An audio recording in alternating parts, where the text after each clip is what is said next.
Leitura do livro Uma Vida com Propósitos, e hoje nós vamos ler o dia 26 e o tema é Crescendo por Meio da Tentação. Vamos lá?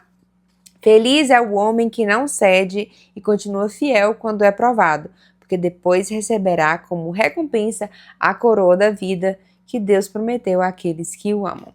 Tiago 1:12. Minhas tentações têm sido minhas mestras em teologia. Martinho Lutero. Toda tentação é uma oportunidade para fazer o bem. No caminho do amadurecimento espiritual, até mesmo a tentação se torna um degrau em vez de uma pedra de tropeço. Quando você percebe que ela é uma oportunidade tanto para fazer a coisa certa, quanto para agir da maneira errada. A tentação apenas apresenta uma escolha. Embora seja a principal arma de Satanás para destruir você, Deus quer utilizá-la para fortalecê-lo. Toda vez que você escolhe fazer o bem, em vez de pecar, está desenvolvendo o caráter de Cristo. Para compreender isso, você deve primeiro identificar as qualidades do caráter de Jesus. Uma das mais concisas descrições do seu caráter é o fruto do Espírito.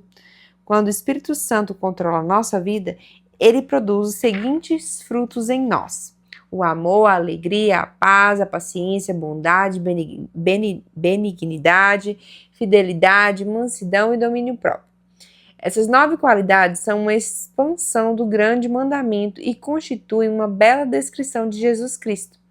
Ele concentra de modo perfeito numa única pessoa amor, a alegria, a paciência e todas as outras virtudes mencionadas. Ter o fruto do Espírito Santo é ser semelhante a Cristo. Como, porém, o Espírito Santo produzirá em sua vida esse fruto com 9 qualidades? E como que a gente vai produzir esse fruto com essas 9 qualidades?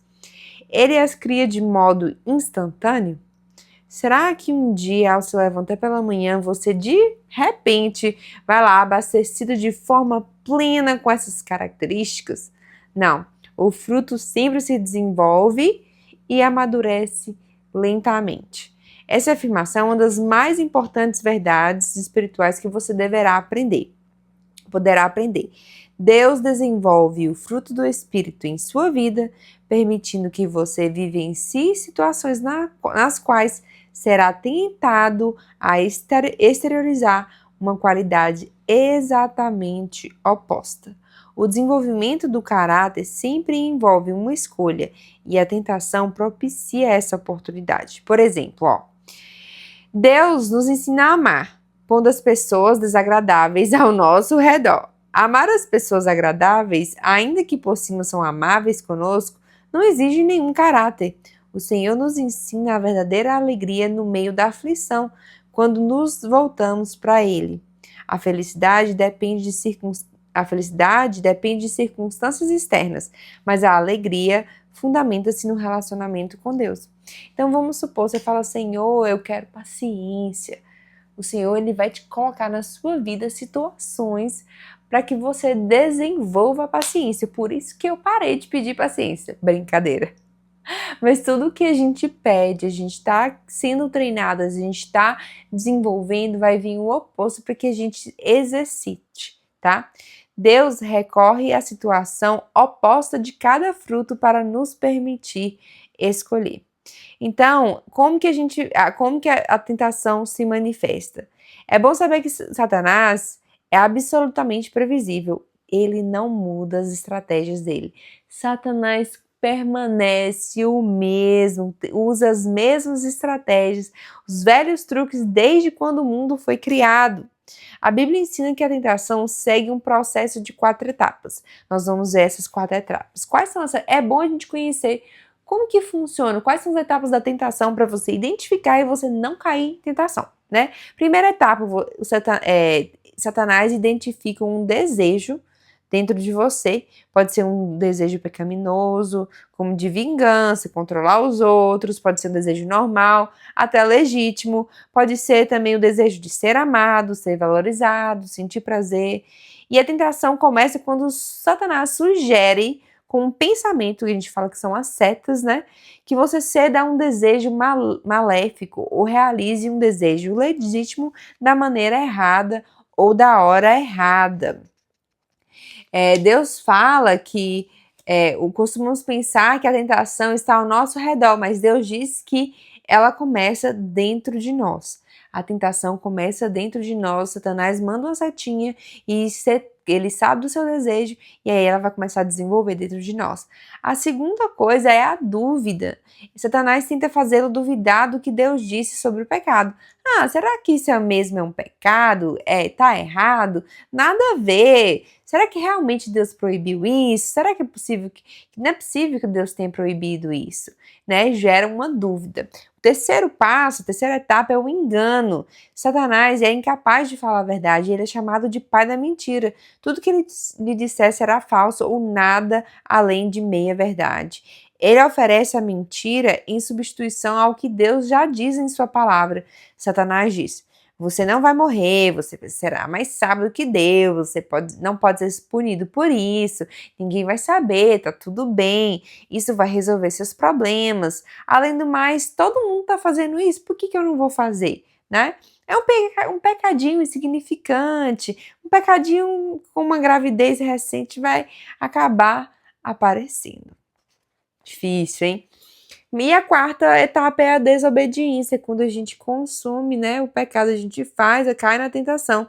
Você acaba agindo de acordo com a ideia que vinha cogitando em mente. O que começou como ideia, nasce como conduta, né? Nasceu lá no desejo, o seu pecado. Depois veio como conduta, né? Você cede a qualquer coisa que chamar a sua atenção. Acredita nas mentiras de Satanás e cai na armadilha sobre a qual Tiago nos alerta. As pessoas são tentadas quando são atraídas e enganadas pelos seus próprios maus desejos. Então, esses desejos fazem com que o pecado nasça e o pecado, quando já está maduro, produz a morte. Não se enganem, meus queridos irmãos. E como que a gente vai superar a tentação? A gente deve recusar ser intimidado. Muitos cristãos são aterrorizados e aviltados por pensamentos tentadores, sentindo-se culpados por não estarem fora do alcance da tentação. Eles sentem vergonha pelo simples fato de terem sido tentados, sinal de que não entendem o verdadeiro significado de maturidade espiritual. Você jamais se livrará da tentação, gente. Jesus foi tentado no deserto. A tentação é um indício de que Satanás te odeia. A partir do momento que você vem para Cristo, você se torna um inimigo de Satanás. Então ele vai te tentar. Isso vai acontecer. Não é um sinal de fraqueza ou de vida profana. Isso também faz parte de nossa natureza humana. Nós vivemos num mundo destituído de Deus. Não fique surpreso ou abalado ou intimidado por isso. Seja realista quanto à inevitabilidade da tentação. Você jamais poderá evitá-la completamente. Ser tentado não é um pecado. Jesus sofreu a tentação, embora não tenha cedido a nenhum pecado. Jesus foi tentado, mas não pecou. A tentação só se torna pecado quando você se entrega. Você não pode impedir que o diabo de lhe sugerir pensamentos, mas você pode escolher não assimilá-lo ou agir de acordo com eles. Então, o que você faz? Se você vê um pensamento que você fala, cancelado, eu cancelo toda a seta do inimigo na minha mente, em nome de Jesus. Às vezes, até quando você está orando, Satanás sugere um pensamento mau ou bizarro e apenas para distraí-lo ou envergonhá-lo. Não fique assustado ou envergonhado com isso. Entenda que Satanás, ele teme as suas orações. Por isso que ele joga, às vezes, não já aconteceu isso com você? Você está orando lá e tal, e vem do nada uns pensamentos nada a ver. Direto vem isso comigo, e na hora você fala, repreendido, em nome de Jesus. Você vai falar. Entenda que Satanás, ele tem as suas orações e te tentará de tudo para interrompê-las.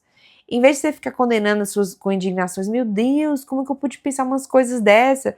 Considere uma distração provocada por Satanás e volte imediatamente a se concentrar em Deus. Reconheça o seu padrão de tentação e prepare-se. Há situações que os deixam mais vulneráveis a tentações do que outras.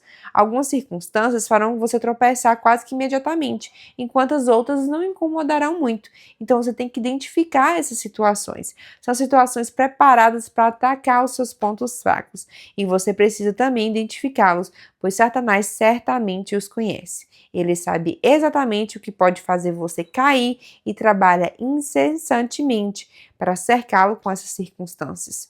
Pergunte a você mesmo, mas como que eu sou tentado? Em que dias da semana? Que horas do dia? Como? Em que lugar eu me sinto mais tentado? No trabalho, em casa, na casa do vizinho, no aeroporto, no hotel?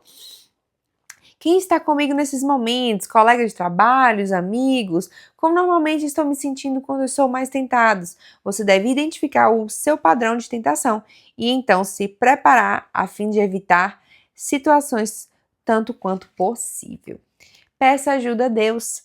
Deus quer que você peça ajuda quando a tentação estiver muito forte. Ele diz: "E clame a mim no dia da sua angústia, e eu os livrarei, e você me honrará."